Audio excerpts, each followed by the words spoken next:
తప్పక కార్యం చేస్తాడని నమ్మి ఆరాధిస్తాడు. ఈ దినమున అటువంటి విశ్వాసం, అటువంటి విధేయత, అటువంటి మనస్తత్వం మనలో ఎక్కడ? ఈ దినమున దేవుని ఆరాధిస్తావా? ప్రతి దినమున కీర్తనలు పాడుతూ, గీతములు పాడుతూ, దేవా నీవు నా దేవుడవయ్యా, నేను నిన్ను గణపరుస్తానన్నాడు. ఈ దినమున దేవుడు గొప్పవాడని నీవు ఆయన్ని గణపరచడానికి ఇష్టపడుతున్నావా? మనపూర్వకంగా దేవుని స్తుతిద్దాం. ఆత్మతో సత్యముతో ఆరాధించే హృదయం కావాలని పరిశుద్ధాత్మను అడుగుదాం. కృతజ్ఞత కలిగిన హృదయం కావాలని పరిశుద్ధాత్మను అడుగుదాం. ప్రతి దినము తనని స్తుతించే హృదయం కావాలని పరిశుద్ధాత్మను అడుగుదాం.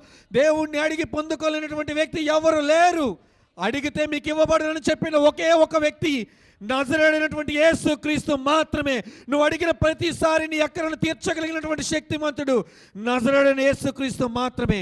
ఈ దినమున అడిగి ప్రభు యొద్ద నుంచి పొందుకునే శక్తి కావాలని అడగండి దేవుణ్ణి.